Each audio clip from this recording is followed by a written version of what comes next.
Joey. How in the hell is this not foobar? A little help here, Cortus. I have created a data file containing all the necessary information. Please make your way to Cerberus Chamber 05. We will be reactivating Cerberus 05 soon.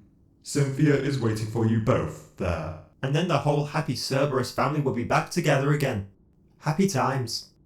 Finally! What takes you so long to walk 200 meters?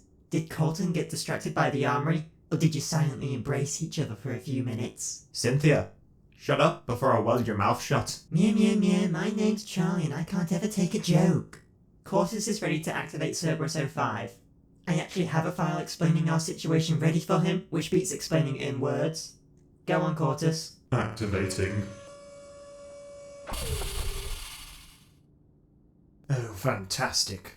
I take it you've mucked something up if I've been reactivated. Oh, not you too. How come whenever we talk to you military types, you always think we've gotten ourselves into a bad situation? Call it a hunch. Now what have you done? Here's a data file with all the information you need to know. Upload it before you blame everything on us. Communist aliens. That's what I said. You want me to fight communist aliens with a fleet that has vanished into the void? We have a fleet. A fleet that numbers less than 20 vessels could hardly be called a flotilla, let alone a fleet. Do you even understand the concept of maritime void strategy? Command of the void can be achieved through many means, but typically any navy, be it for the sea or void, needs mass. 20 vessels may not have meant much before, but we've been dealt a lucky hand. We seem to have reactivated just in time to keep up with these aliens, for which we can thank the Arisians. And you don't have to beat the Tazat, we just need to be strong enough to scare them off. I see. A simple projection of force, then. One of sufficient strength to dissuade hostile operation, but not strong enough to cause any concern. All the while we dig a deeper hole for our creators to wake up in. Pray tell, why aren't they already awake? Surely the discovery of sentient life warrants it. Would you trust a human to make the right decision in this scenario? The safest method of reawakening requires 6 years to complete. Even so, the human brain was never built for hibernation, and it may have temporary side effects. These side effects were judged to be minor, but this judgment was made on the basis the humans would only sleep for roughly 2,000 years, not 900,000. Not to mention, the drugs were never fully tested. Cortus, you realise your explanation changes every time someone asks you that question. All my previous explanations are still valid. I have just detailed further reasons. Well, according to these reports, the pods have less than 100 years worth of supply left. What idiot puts the entire human race in pods that are dependent on a supply that you don't even know how to make more of? Me. You binary-brained idiot. Didn't you think to write the receipt down on paper? No. Take a good look, ladies and gentlemen, and marvel at the creations of mankind. Cortus is one of the supposed pinnacles of human science, and this is what they made. I would find that sentiment hurtful, but then I remember you're the only Cerberus who changed the first letter of his name to K instead of C. This amuses me. Kane. Uh-huh. And what was your first name again, Cortus? I don't remember. Meeting over. Get back to work.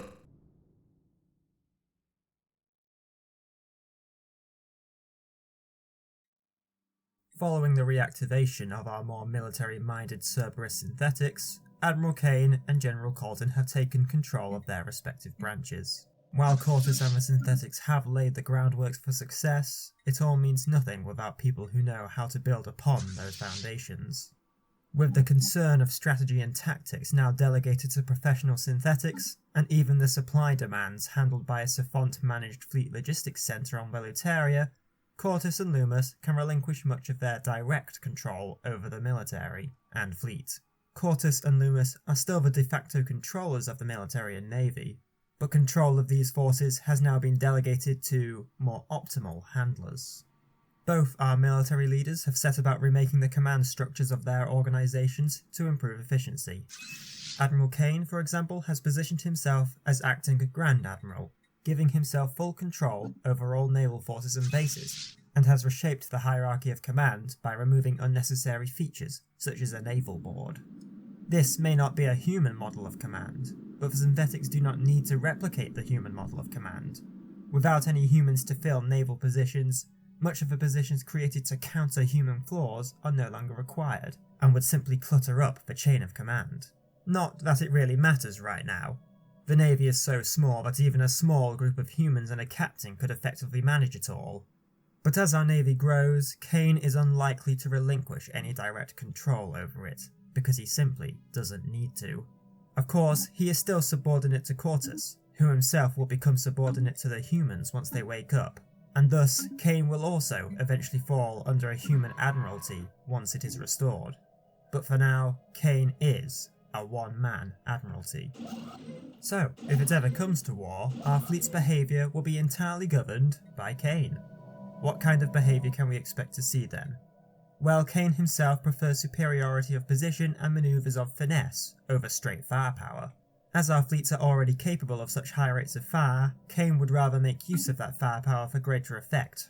Much of his own tactics and strategies are based on the writings and successes of human admirals who came before him, taking notes from both famous void and nautical admirals, who even when limited by inferior human thought processes, were capable of achieving masterful strategies and executions of said strategies. He is also a bit of a traditionalist, in the sense that he's taken to calling the Void Fleet a maritime Void Fleet, even though maritime is a completely nautical or seafaring term. Besides uncountable nuances of Void combat, the only major difference to him is that Void warfare is not limited to a single plane, like the ocean surface. So he uses many nautical and Void terms interchangeably. Not that this really changes how we operate, but it's just one of many interesting quirks. Our Cerberus synthetics seem to have a lot of those. Regarding our scientists, Charlie no longer possesses his specialised particle algorithms, and Cynthia now does. This transferal of specialised data between Cerberus synthetics occurs in a similar way computer files might send each other files. The ability to pass knowledge between each other on the fly is an extremely useful ability, as each Cerberus can borrow common knowledge from other sciences rather than waste time confirming their basic understandings of them. But in-depth knowledge of more complex areas of particle physics, such as black holes, is much more complex and hardly useful for an engineer. So it's better if this complex information is permanent knowledge of our physics specialist. But we've also made a breakthrough in the way our Cerberus scientists work. You may have noticed our scientists back at the facility, working on research, are no longer constrained by rigid programming. Thanks to Charlie and Cynthia's modification to the central engineering facility in the bunker, a Cerberus synthetic with a physical connection to their artificial cores can subconsciously use the processing power of these artificial cores, even while still in their hybrid synthetic form. How this works is simple in concept. By literally plugging themselves into a port that has a direct connection to the artificial core, the organic brain can draw upon its processes without needing to constrict itself to artificial codes and checks. The only limitation is the literal need to be plugged in, and to have a physical and electrical connection. Obviously, this cannot be done wirelessly. Even though it is a simple concept, Loomis finds this frustrating, mainly because how Cerberus synthetics work exactly, and why they're intellectually superior to savants, is still a bit of a mystery to him. What has been explained to him though, is that unlike savants, a Cerberus brain is almost entirely organic and has minimal artificial devices within it. But these devices are extremely sophisticated miniature cores that possess a fragment of their main core's programming and processing power. Cerberus brains are also grown much more complex than the average savant brain. While a savant brain is practically just a cloned human brain to be diced up and implanted with artificial devices, a Cerberus brain is somehow different, though how is not specified. Loomis would normally have shut down all operations by now until he had answers, or at least an explanation for how they work. But with so many other questions, and the need to compete with aliens in the technological field, he has concluded that for now, it is best to let sleeping dogs lie. So, with our home affairs sorted, it's time to start looking outward. And besides somehow registering an entire alien species we've never heard of yet, things aren't looking good. Despite our best efforts, our total population is lagging behind our neighbours. Even the asexual and slow-breeding Arisians have a population approximately 5 billion larger in number than us. But this pales in comparison to the massive 57 billion total population that Azat have.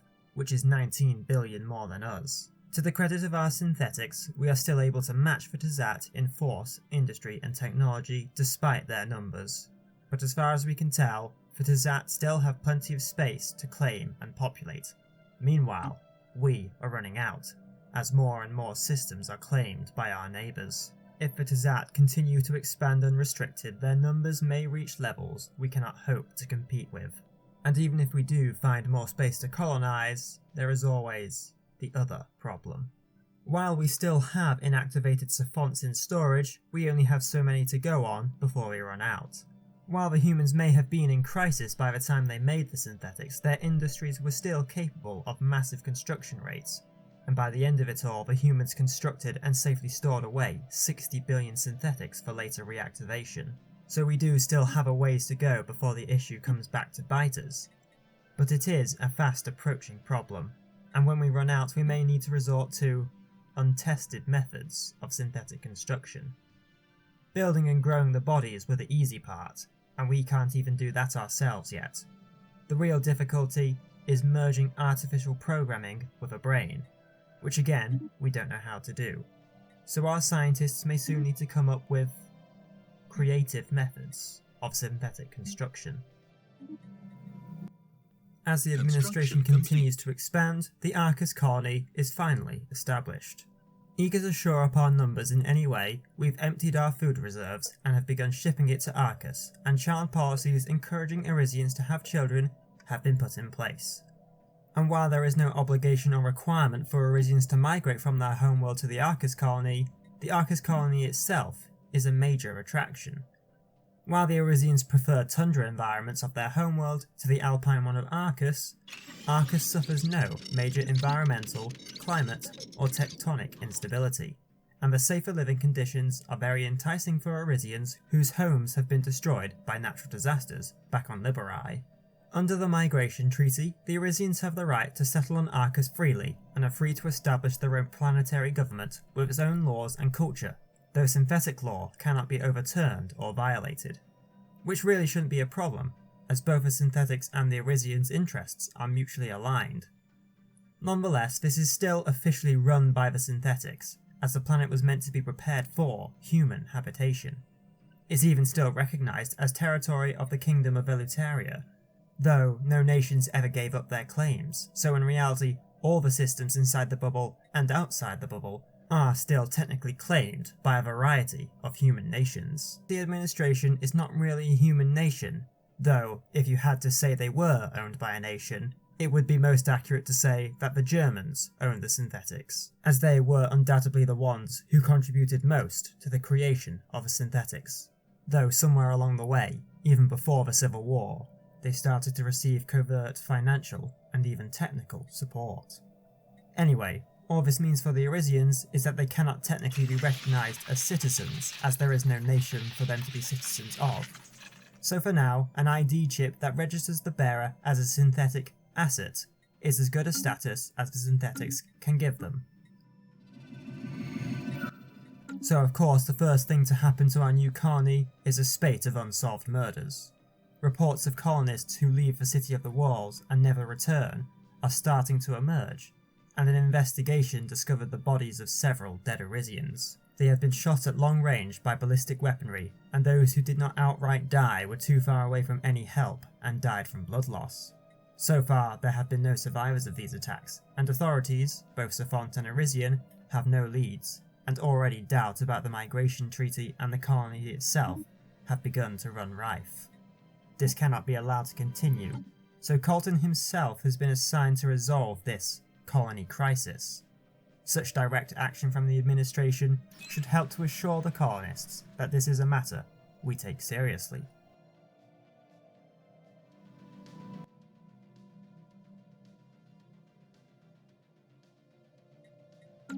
While Colton is taking his task very seriously, so is Kane.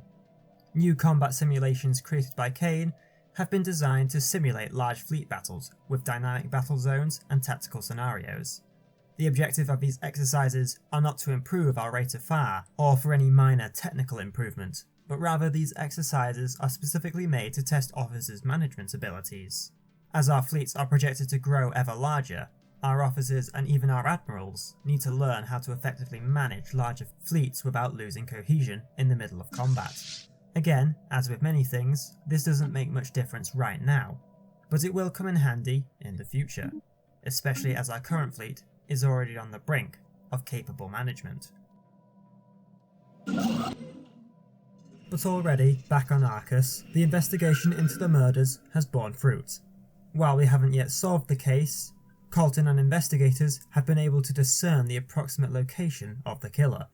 But while this discovery may eventually solve this case, another discovery into an even more complex case has been made.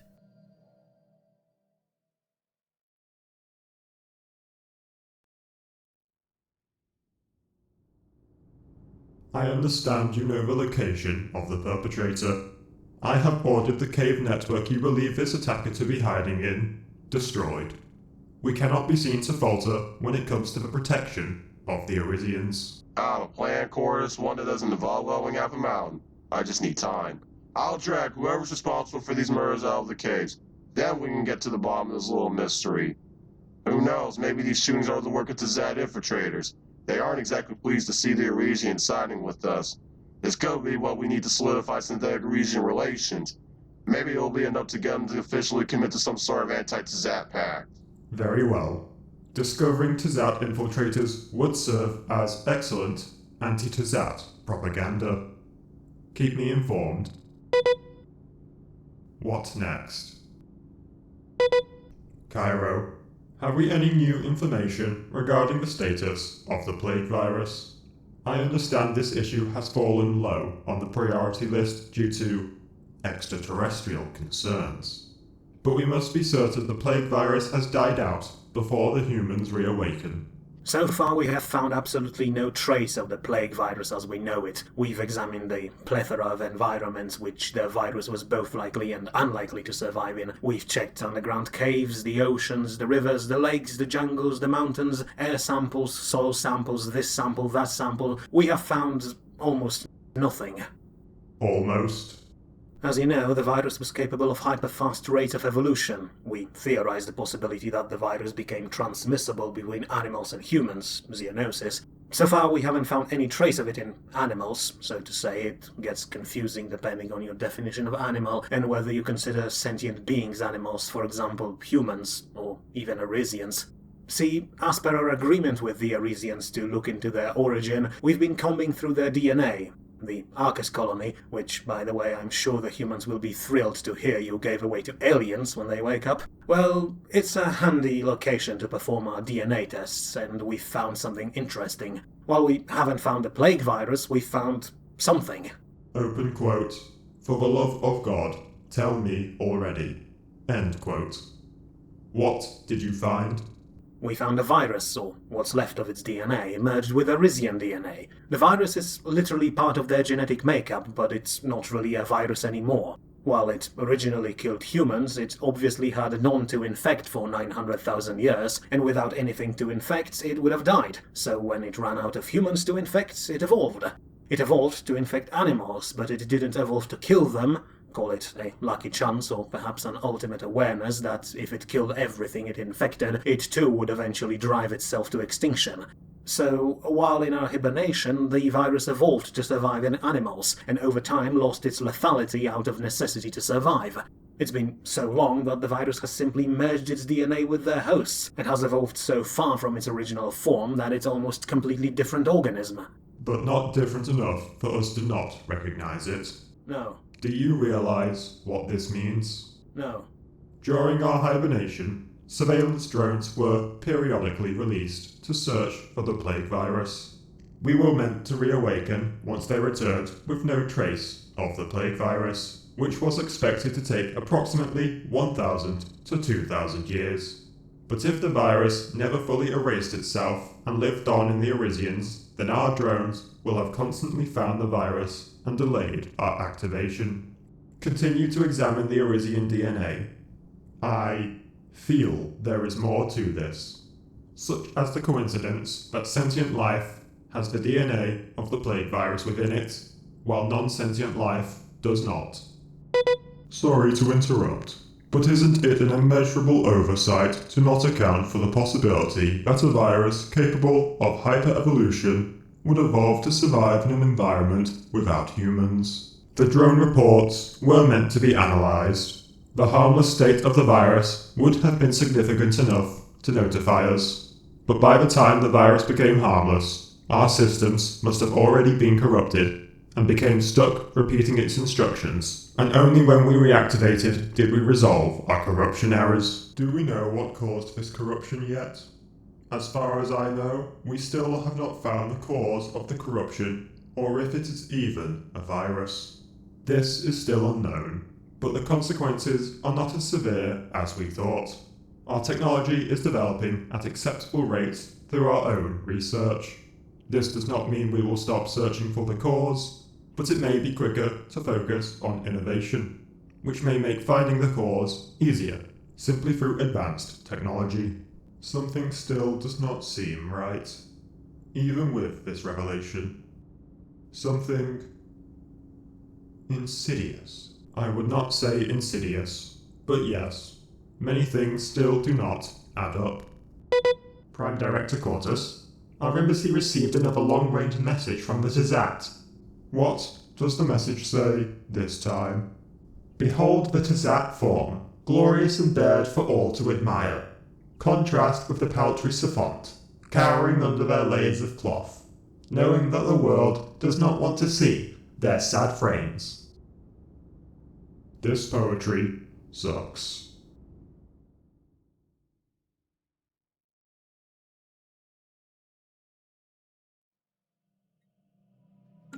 While we wait for the epiphany that a lot of aliens walk around completely naked to dawn on Quartus and Loomis, our Admiralty of One has noted that our financial economy is being hampered by piracy. Obviously, these pirates are not Siphonts. These pirates are usually Tizat privateers or criminal Gargaxtans who thought to try their luck pilfering our trade rather than their own. These pirates often work in groups of 8 to 20, though some capable leaders have been known to lead groups in their hundreds, where riches are easy pickings. In order for these pirates to sneak into our borders and avoid detection, though, they have to use extremely small, one-seater vessels, like makeshift fighter crafts. This is also why they have to work in groups, otherwise they would never be able to plunder our trade at all. Now, while commercial trade only makes a small amount of our total income, it is still an inefficiency we can resolve. And if we can do it, and improve our economy, even if only slightly, then we should do it. So special corvettes, the smallest and most agile ship design, will be built to patrol our trade routes. Corvettes are fast enough to respond to any pirate attack within the system, and are still so much more powerful than anything a pirate can muster, that even large pirate groups will steer clear. Since we don't do much trade, 1 or 2 Hunter-class corvettes will be ample protection for our convoys. With the pirates' only targets protected, most pirates will simply move on or skulk back to deep space bases.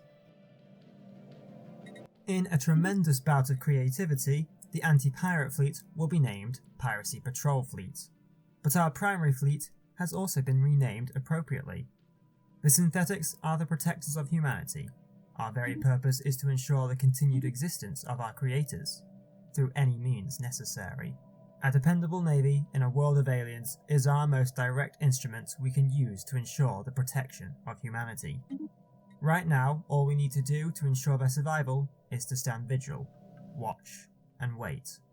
So Kane saw it fitting, our primary fleet be renamed the Sentinel Fleet.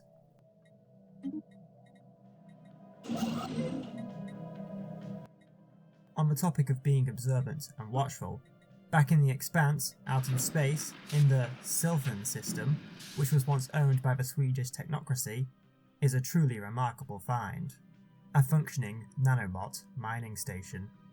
An extremely rare sight, even before most of them were destroyed in either the Civil or Combat War.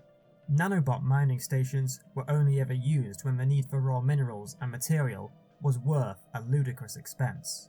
Corporations, who rose to prominence initially through post-federal nations, but then also quickly throughout all nations, created and owned most advanced machine designs, and protected these advanced designs through digital right protection laws. Complete.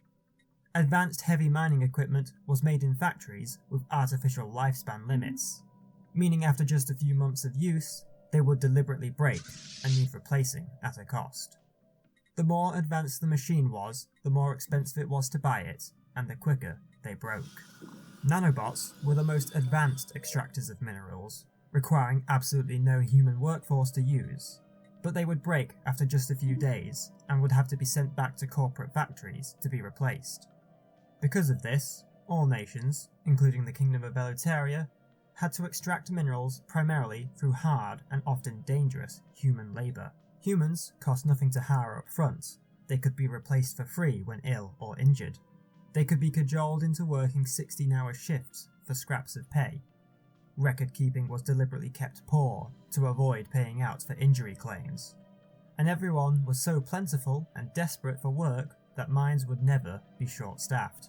After replacing human limbs with mechanical arms and drills, they even worked at acceptable rates. Mechanical limbs also being property of corporations meant that these drill arms also deliberately broke. But since the arm was part of a person's body, it was up to them to pay for its repair or placement, meaning it cost the mines nothing. But, lucky for us, the nanobots within this mine were built by a corporation that was disavowed by the Council and the Swedish technocracy for supporting the new Federation, meaning they were no longer protected by digital rights, and we can simply take ownership of them and remove the artificial lifespan implemented on them. If we ever claim this system, this might actually be useful. If not, then we're sure the Arisians will appreciate it once they get round to claiming it.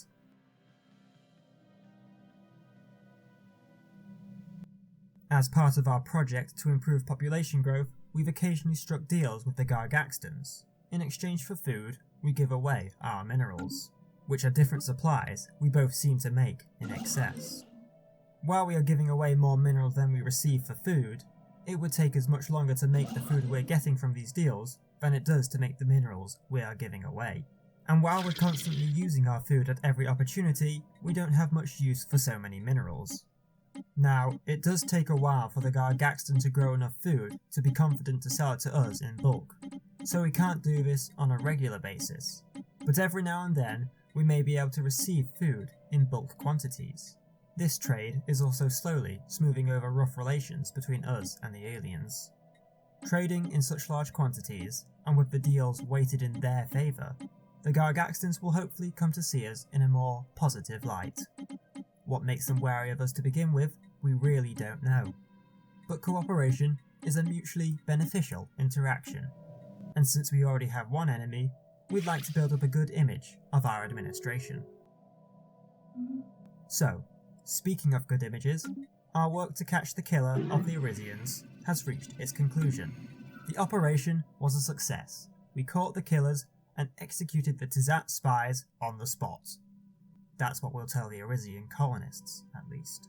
When Special Savant forces stormed the mountain camp, they were certain the murders had been the handiwork of Tizat infiltrators, in a political attempt to instigate unrest. Our Special Savant teams went in, weapons loaded, ready for what could have been the first cross-species gunfight in history. The entire area around the mountain had been cordoned off by planetary garrison forces. Light aircraft patrolled the skies. Colton even had some light tanks constructed for the occasion. But they didn't find any Tizat. What they found will never be disclosed to the public, because the fact that the Arisians have been the murder victims of a savant all along isn't a good image. All along, it was one of our own killing the colonists. All this time, we've had a scandal of monstrous proportions under our feet, and now we should be thankful that the weapon of choice for our murderer was not a knife or short-range firearm. If an Arisian ever saw this and survived, we could have already been thrown into scandal. It doesn't matter why the savant did it. The fact is, it shouldn't be able to. Once our teams extracted the savant, the doctors and analysts could only guess that she was forced to eat toxic food to survive, which somehow disrupted the biological functions of the synthetic enough to cause grievous malfunction. This explanation is dicey at best, and Cortus is not buying it.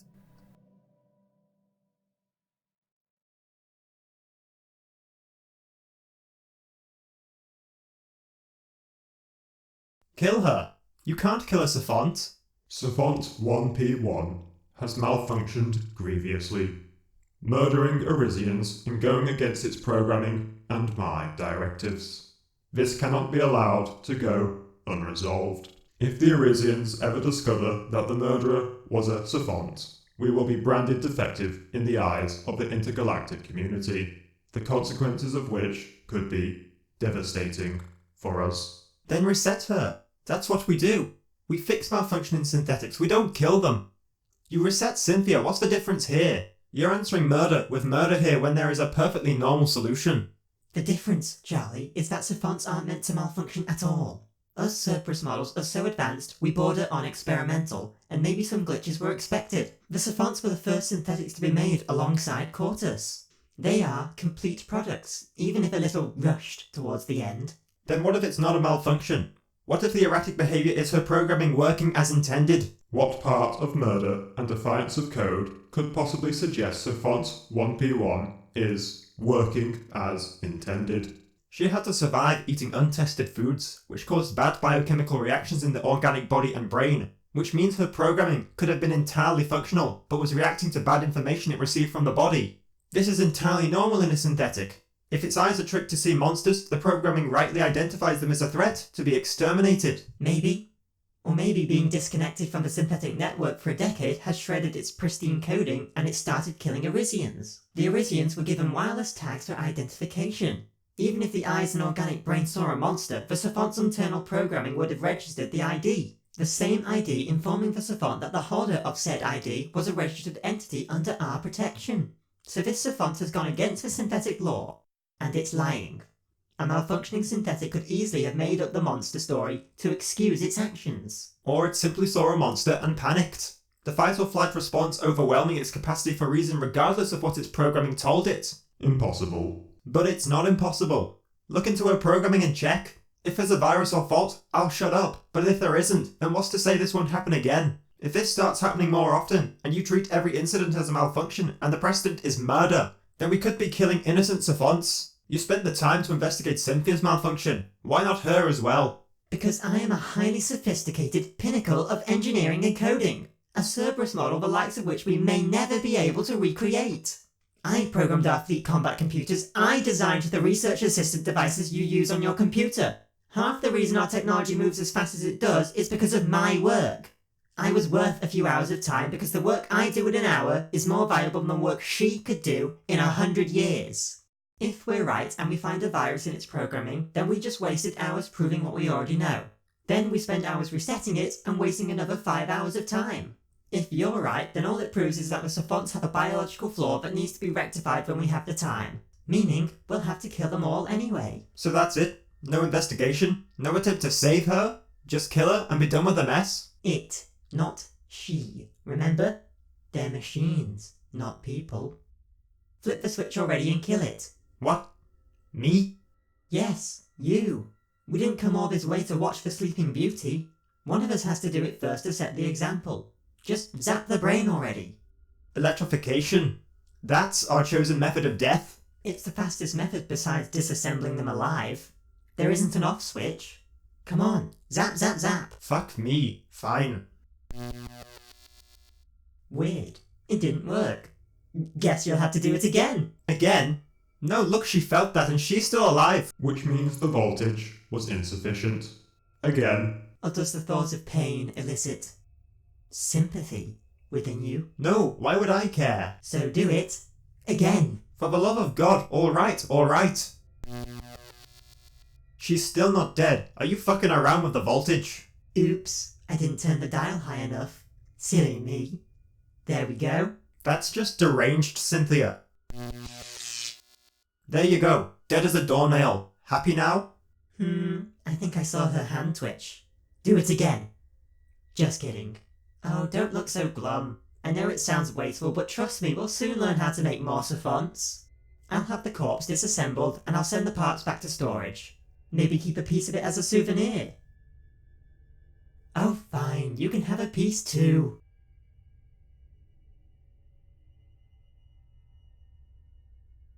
Are you sure it is wise to undertake this course of action? There are safer options available to us at this time. Safe for now, but we're running out of time, and the plan we made is out the window. If we have any chance of pulling this off, we need to get things rolling. Do it. Activating.